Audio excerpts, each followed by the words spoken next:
Hello guys, this is Saurabh Wagh और आप सभी को कॉन्ग्रेचुलेशंस। आपका एडमिशन हो गया है इंजीनियरिंग कॉलेज में और आपकी इंजीनियरिंग की जर्नी अब शुरू हो चुकी है, तो आपका वेलकम। आज हम छोटा सा इंडक्शन प्रोग्राम करने वाले हैं। इंडक्शन प्रोग्राम क्या होता है आपको एक शॉर्ट में बता देता हूँ मैं। इंडक्शन प्रोग्राम में आपका कॉलेज शुरू होते ही आपका एक इंडक्शन प्रोग्राम ऑर्गेनाइज किया जाएगा। इंडक्शन प्रोग्राम में आपको कॉलेज के बारे में बताया जाएगा, उसके बाद आपको सारा कॉलेज दिखाया जाएगा, फैकल्टीज का इंट्रोडक्शन होगा, बाद में आपको भी इंट्रोडक्शन देना होता है आपके बारे में और आपके करिकुलम के बारे में बताया जाता है। तो बेसिकली आज हम करिकुलम के बारे में बात करेंगे कि आपके कौन से सब्जेक्ट्स होंगे फर्स्ट ईयर में। फर्स्ट ईयर में सभी ब्रांचेस के सब्जेक्ट सेम ही होते हैं, उसी के बारे में आज बात करेंगे हम। तो जो आज मैं करिकुलम के बारे में बात करने वाला हूँ वो डायरेक्ट सेकेंड ईयर के लिए भी सेम ही रहेगा। आपका 2019 का पैटर्न है, तो उसी को आज हम एक्सप्लेन कर रहे होंगे। आपको वीडियो स्किप नहीं करना है, आपको मैं सारे पॉइंट्स डिटेल में बताने वाला हूँ, तो वीडियो थोड़ा लेंथी होगा, तो आपको वीडियो स्किप नहीं करना है, पूरा देखना है, ठीक है। तो अब हम देखते हैं करिकुलम SPPU का, ठीक है। तो आप फर्स्ट ईयर में होंगे, आपके 2 सेमेस्टर होंगे, first semester and second semester, और आपको हर सेमेस्टर में 6 सब्जेक्ट्स होंगे। आपका क्रेडिट पैटर्न होगा। तो क्रेडिट पैटर्न क्या होता है? तो बेसिकली पैटर्न मतलब आपको पॉइंट्स दिए जाते हैं। एक सब्जेक्ट पास होने पर आपको पॉइंट्स दिए जाते हैं। हर एक सब्जेक्ट का अलग अलग काउंट होता है पॉइंटर्स का। तो आप यहाँ पे देख सकते हैं स्क्रीन पर, आपका मैथ्स का सब्जेक्ट है, तो मैथ्स के सब्जेक्ट को आपको टोटल 4 पॉइंट्स दिए जाएंगे, यानी कि 4 क्रेडिट्स दिए जाएंगे वो सब्जेक्ट पास होने पर। और वो क्रेडिट्स डिस्ट्रीब्यूट होते हैं।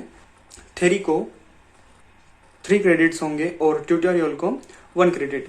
टोटल 4 क्रेडिट्स आपको दिए जाएंगे मैथमेटिक्स सब्जेक्ट पास होने पर। आपको अभी क्रेडिट क्या होता है समझ आ गया होगा, ठीक है। तो आपके 6 सब्जेक्ट्स होंगे। मैं आपको एक एक सब्जेक्ट के बारे में बताऊंगा कि इन सेम में कितने मार्क्स होंगे और एंड सेम में कितने मार्क्स होंगे, टर्म वर्क कितना होगा, प्रैक्टिकल है या नहीं है, सब आप देखेंगे। तो आप स्क्रीन में देख रहे होंगे कि मैथमेटिक्स 1 आपका जो टाइम टेबल रहेगा लेक्चर्स का, उसमें से वीक में 3 घंटे जो देने हैं आपको वो मैथमेटिक्स को, और उसका एक हर हफ्ते में ट्यूटोरियल रहेगा। ट्यूटोरियल आपके बैच में से और बैचेस बनाए जाएंगे, मतलब आपकी जो डिवीजन होगी उसमें बैचेस होंगे और आपका हर वीक में ट्यूटोरियल होगा। तो मैथ्स के लिए आपको इन सेम में 30 मार्क्स की एग्जाम होती है इन सेम की, और एंड सेम की होती है 70 मार्क्स की। और मैथमेटिक्स को टर्म वर्क होता है 25 मार्क्स का। टर्म वर्क यानी कि आपके जो यूनिट टेस्ट होंगी, क्लास में टेस्ट हो रहे होंगे, वो टर्म वर्क में मार्क्स उसके पकड़े जाते हैं। तो इन सेम आपकी होती है 30 मार्क्स की, ठीक है। तो 30 मार्क्स में आपको पासिंग का क्राइटेरिया कुछ नहीं होता। मैं ऐसा क्यों बोल रहा हूँ आपको आगे बताऊंगा, तो ठीक है। तो एंड सेम होती है 70 मार्क्स की। 70 मार्क्स में से आपको पासिंग चाहिए होती है 27 मार्क्स की, ठीक है। और टर्म वर्क जो होता है वो आपके सब्जेक्ट टीचर्स के हाथ में होता है। तो आपका क्लास में बिहेवियर लेक्चर्स के वक्त अच्छा होना चाहिए, यानी कि आपको टर्म वर्क अच्छा मिलेगा। मैथ्स को प्रैक्टिकल नहीं होता है। टोटल 125 मार्क्स का सब्जेक्ट है, ठीक है। तो मैं बोल रहा था कि आपको 30 मार्क्स के पासिंग का क्राइटेरिया कुछ नहीं होता, क्योंकि आपको हर एक सब्जेक्ट पास होने के लिए मिनिमम 40 मार्क्स चाहिए। 40 मार्क्स कैसे? तो एंड सेम में आपको 70 मार्क्स में से 27 मार्क्स चाहिए, और मैंने बताया कि मिनिमम आपको टोटल सब्जेक्ट पास होने के लिए 40 मार्क्स चाहिए। तो 27 मार्क्स थ्योरी को आपको चाहिए ही चाहिए, लेकिन जो बाकी के 13 मार्क्स है वो आपको इन सेम में निकालने पड़ेंगे, ठीक है। तो आपके 40 मार्क्स होते हैं और आप वो सब्जेक्ट पास होंगे, और पास होते हो तो आपको पॉइंट्स मिलेंगे, इन द सेंस आपको क्रेडिट्स मिल रहे होंगे। तो वैसे ही आपके बाकी के सब्जेक्ट्स होंगे, ठीक है।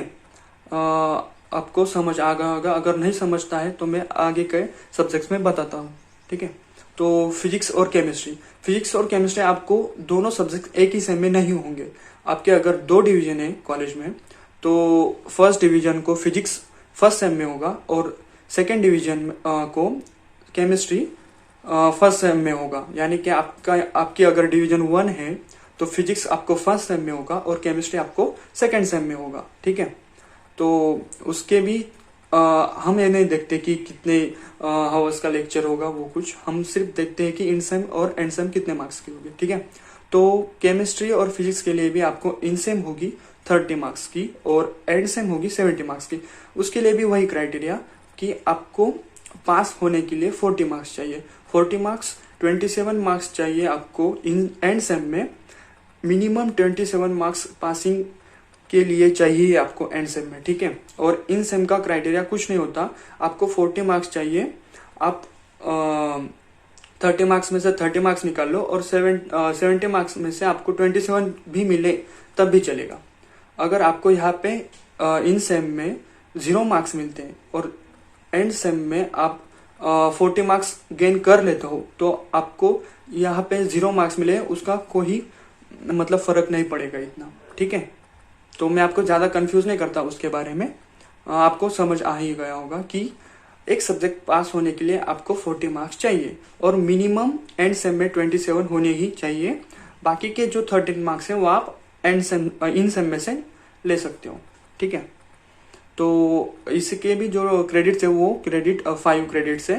4 क्रेडिट्स जो है वो थ्योरी के लिए और 1 क्रेडिट जो है वो प्रैक्टिकल के लिए। ठीक है, तो आपका दूसरा जो सब्जेक्ट है वो सिस्टम इन मैकेनिकल इंजीनियरिंग। ठीक है, वो आपको फर्स्ट सेम में होगा।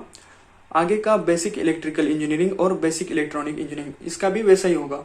अगर आपकी 2 डिवीजन है तो आपकी डिवीजन में इलेक्ट्रिकल जो सब्जेक्ट है वो फर्स्ट सेम में होगा और बेसिक इलेक्ट्रॉनिक्स जो सब्जेक्ट है वो आपको सेकेंड सेम में होगा।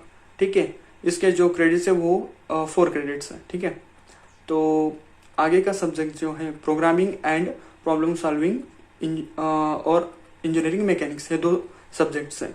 ठीक है, तो प्रोग्रामिंग एंड प्रॉब्लम सॉल्विंग में आपको शायद पाइथन लैंग्वेज होगी और मैकेनिक्स जो सब्जेक्ट है वो आपको अगले सेम में होगा, सेकेंड सेम में। ठीक है, और वर्कशॉप एक सब्जेक्ट होता है, इसकी कोई थ्योरी एग्जाम नहीं होती, इसका कोई प्रैक्टिकल भी नहीं होता। प्रैक्टिकल आपके फर्स्ट ईयर में होते ही नहीं है, वो कॉलेज लेवल में कंडक्ट किए जाते हैं। आपको असाइनमेंट्स और टर्म वर्क दिए जाते हैं, उसी से आपके प्रैक्टिकल मार्क्स कंसिडर किए जाते हैं। तो आपको यूनिवर्सिटी की कोई फर्स्ट ईयर में प्रैक्टिकल एग्जाम नहीं होती और ओरल भी नहीं होती है। ठीक है, और ऑडिट कोर्स होता है। ऑडिट कोर्स मतलब उसको कोई क्रेडिट नहीं है, वो एक्स्ट्रा सब्जेक्ट होता है। जैसे कि आपको 12th में इन्वायरमेंट का एक सब्जेक्ट होता है, वैसे ही ये ऑडिट कोर्स होता है। तो आई होप आपको मैंने जो बताया आपको समझ आ गया होगा। ठीक है, तो मतलब आगे के सेमेस्टर में जो सेकंड सेमेस्टर होगा आपका, उसमें फर्स्ट सेम में सब्जेक्ट्स नहीं थे, जो और के सब्जेक्ट्स थे वो आपको सेकंड सेम में आ जाएंगे और जो एक्स्ट्रा सब्जेक्ट है वो मैथमेटिक्स 2 आ जाएगा आपका, और फिजिक्स होगा आपको फर्स्ट सेम में, तो सेकंड सेम में आपको केमिस्ट्री होगा। इलेक्ट्रिकल आपको अगर फर्स्ट सेम में होगा तो वो अभी सेकंड सेम में इलेक्ट्रॉनिक्स होगा, और आपको सेकंड सेम में मैकेनिक्स होगा क्योंकि आपको फर्स्ट सेम में था प्रोग्रामिंग का सब्जेक्ट। ठीक है, तो इंजीनियरिंग ग्राफिक्स आपको सेकंड सेम में होगा, और प्रोजेक्ट बेस्ड लर्निंग ये एक एक्स्ट्रा सब्जेक्ट आ जाएगा। इसमें कुछ नहीं, एक एक्स्ट्रा एक्टिविटीज होती है। ठीक है, तो हर एक सेम में आपको 22 क्रेडिट्स होते हैं, टोटल 44 क्रेडिट्स। ठीक है, आपको सेकेंड ईयर में जाने के लिए मिनिमम 22 क्रेडिट्स तो चाहिए ही होते हैं।